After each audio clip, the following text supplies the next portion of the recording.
கடந்த தேர்தலில் அதிமுக பாமக கூட்டணி முறிச்சதும் அதிமுகவும் பாமகவும் மாறி மாறி அவங்க ஆட்சியில் வழங்கின இடஒதுக்கீடு பத்தி குற்றம் சொல்றாங்களே, என்னவெல்லாம் பேசுறாங்கன்னு டிவியில பாக்குறோமே, அதையெல்லாம் இப்ப சொல்லி இந்த மேடையோட கண்ணியத்தை குறைச்சிக்க நான் விரும்பல. மரியாதைக்குரிய ராமசாமி படையாச்சார் அவர்களுக்கு சென்னையில சிலை வைக்கணும்னு திரு வாழப்பாடி ராமமூர்த்தி அவர்களும், வன்னி அடிகளார் அவர்களும், CN ராமமூர்த்தி அவர்களும் கலைஞரை சந்திச்சு கோரிக்கை வச்சாங்க. சென்னையினுடைய மைய பகுதி ஆழ்தா, கிண்டியில் இருக்கக்கூடிய ஆழ்தா, அந்த சந்திப்புல சிலையை அமைச்சார் தலைவர் கலைஞர் அவர்கள். அந்த நிகழ்ச்சியில கலைஞர் கூட சென்னை மேயராக இருந்த இந்த அடியேனும் கலந்துகிட்டான். எந்த சமூகமாக இருந்தாலும் அந்த சமூகத்தோட மேன்மைக்காக திட்டங்களை தீட்டித்தர சமூக நீதி இயக்கம் தான் திராவிட முன்னேற்ற கழகம். ஆனா சமூக நீதி பேசுகிற மருத்துவர் ஐயா அவர்கள் சமூக நீதிக்கு எதிரான பாஜகவோட கைகோர்த்த மர்மம் என்ன? பாமக வலியுறுத்துகிற ஒரு கொள்கைக்கு கூட ஆதரவு தெரிவிக்காத, அதுக்கு முற்றிலும் நேரெதிரான கொள்கை கொண்டதுதான் பாஜக. இது மூத்த தலைவரான ஐயா மருத்துவர் அவர்களுக்கு தெரியாதா?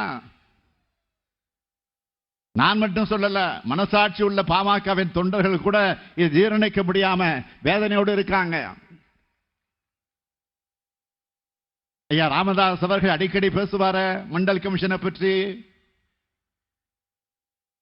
மண்டல் கமிஷன் பரிந்துரைகளை அமல்படுத்தினப்போ நாட்டில் திட்டமிட்டு எப்படியெல்லாம் கலவரம் பண்ணுச்சு பாஜக. சமூக நீதி காவலர் VP சிங் அவர்களோட ஆட்சியை பாஜக கவிழ்த்துச்சு.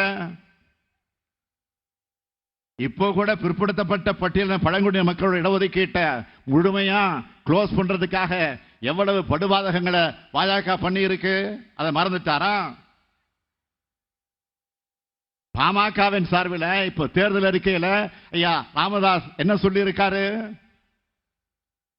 2021 நடந்திருக்க வேண்டிய மக்கள் தொகை கணக்கெடுப்பு சென்சஸ் இந்த ஆண்டு இறுதியில் நடக்கிறது. அப்போது இந்தியா முழுவதும் மக்கள் தொகை கணக்கெடுப்போடு சாதிவாரி கணக்கெடுப்பையும் சேர்த்து நடத்த பாமக பாடுபடும் சொல்றாரு. நாம கேட்கிறது,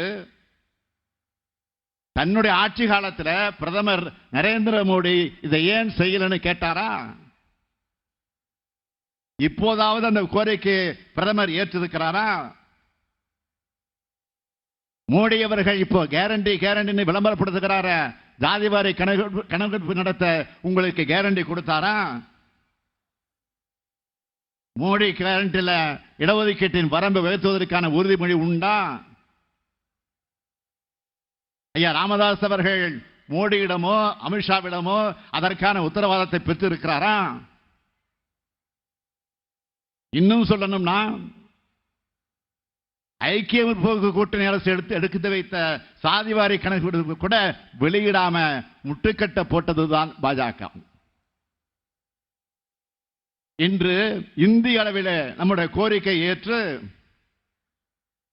ஜாதிவாரி கணக்கெடுப்பை நடத்தவும் இடஒதுக்கீட்டை அதிகரிக்கவும் வாக்குறுதி அளித்திருக்கக்கூடிய ஒரே தேசிய கட்சி எதுன்னு கேட்டீங்கன்னா காங்கிரஸ் கட்சி தான். மல்லிகார்ஜுன கார்கே வெளியிட்ட தேர்தல் அறிக்கையில அதை வாக்குறுதியா தந்திருக்கிறார். பாஜகவினுடைய தேர்தல் அறிக்கையில அந்த மாதிரி வாக்குறுதி உண்டா? நம்முடைய அருமை சகோதரர் ராகுல் காந்தி அவர்கள் செல்லும் இடமெல்லாம் இதை பற்றி பேசுறாரு. இது சொன்னா நீங்களே ஏன் கணக்கெடுப்பு நடத்தலன்னு நம்மளை கேட்கிறாரு. நான் மீண்டும் மீண்டும் சொல்றது, சாதிவாரி மக்கள் தொகை கணக்கெடுப்பு என்பது அரசியலமைப்பு சட்டத்தால் அங்கீகரிக்கப்பட்டு எடுக்கப்பட வேண்டியது. அதற்கான அதிகாரம் ஒன்றிய அரசு கிட்ட தான் இருக்கு. மாநில அரசால சர்வே தான் எடுக்க முடியும். நல்லா புரிஞ்சுக்குங்க, மாநில அரசால சர்வே தான் எடுக்க முடியும், சென்சஸ் எடுக்க முடியாது.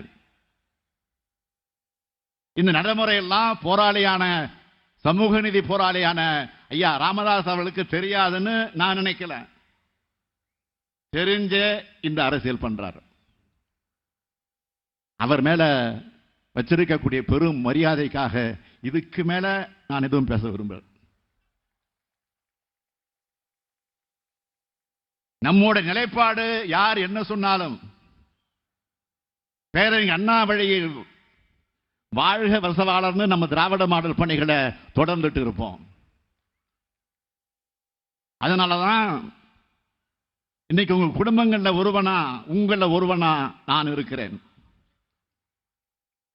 இதுக்கு தருமபுரியும் மிக மிக முக்கிய காரணம். நான் எங்கே போனாலும் தாய்மார்களும் சகோதரிகளும் என்கிட்ட பாசத்தோடும் மகிழ்ச்சியோடும் உரிமையோடும் பேச வச்சு எதுன்னு கேட்டா மகளிர் சுய உதவி குழுக்கள் தான். ஏன்னா அந்த சுய உதவி குழுக்களுக்கான சுழநிதிய பல மணி நேரம் நின்றுகிட்டு வழங்கியவர் தான் இந்த ஸ்டாலின். அதே மாதிரிதான் இன்னைக்கு நான் கொண்டு வந்திருக்கக்கூடிய கலைஞர் மகளிர் உரிமை திட்டத்தில் எங்க அண்ணன் ஸ்டாலின் தாய் வீட்டு சீர் மாதிரி மாசம் 1000 ரூபாய் கொடுக்கிறார்னு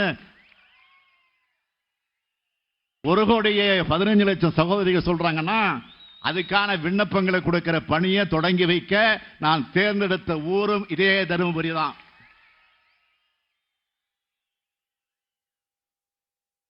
எனக்கு தாய்மார்கள் மனசுல அவங்க குடும்பத்தில் ஒருத்தனா நினைக்க வச்சு பாச பாலத்தை அமைச்சது இந்த தருமபுரி தான். இது மட்டுமல்ல, நம்முடைய திராவிட மாடல் அரசு பொறுப்பேற்றுக்கிட்டு இந்த 3 ஆண்டுகள்ல நிறைவேற்றி இருக்கக்கூடிய திட்டங்கள் சிலவற்றை மட்டும் சொல்றேன். காலையில பள்ளிக்கு வரக்கூடிய குழந்தைகள் வெறும் வயிறோடு இருக்கக்கூடாது, நல்லா சாப்பிட்டு நல்லா படிக்கணும்னு முதலமைச்சரின் காலை உணவு திட்டத்தை செயல்படுத்திக்கிட்டு இருக்கோம். நாம் ஆட்சிக்கு வந்ததிலிருந்து தினமும் லட்சக்கணக்கான மகளிர் மகிழ்ச்சியா நாங்க ஸ்டாலின் ஐயா பஸ்ல இலவசமா பயணம் பண்றோம்னு சொல்லக்கூடிய விடியல் பயணம் திட்டம். வெளியூர்ல இருந்து வேலைக்கு செல்லக்கூடிய மகளிர் பாதுகாப்பா தங்கிறதுக்கு தோழி விடுதி. அடுத்து பெண் பிள்ளைகளுக்கு மாதம் 1000 ரூபாய் வழங்கக்கூடிய புதுமை பெண் திட்டம். மாணவர்களுக்கு மாதம் 1000 ரூபாய் வழங்க போகக்கூடிய தமிழ் புதல்வன் திட்டம் விரைவில். இளைஞர்களுக்கு திறன் பயிற்சி வழங்கி வேலை வாய்ப்பு பெற்று தரக்கூடிய நான் முதல்வன் திட்டம். இப்படி பள்ளி குழந்தைகள் முதல் கல்லூரிக்கு செல்லக்கூடிய மாணவ மாணவிகள் வர பயன்பெறும் ஏராளமான திட்டங்களை நிறைவேற்றிட்டு வரோம். இந்த திட்டங்களால ஒவ்வொரு பெண்ணும், ஒவ்வொரு மாணவியும், ஒவ்வொரு மாணவனும், ஏன் தமிழ்நாட்டில் இருக்கிற ஒவ்வொரு குடும்பமும் பயனடைகிறாங்க. நெஞ்சு நிமிர்த்தி நான் இங்கே பெருமையோடு சொல்றேன்.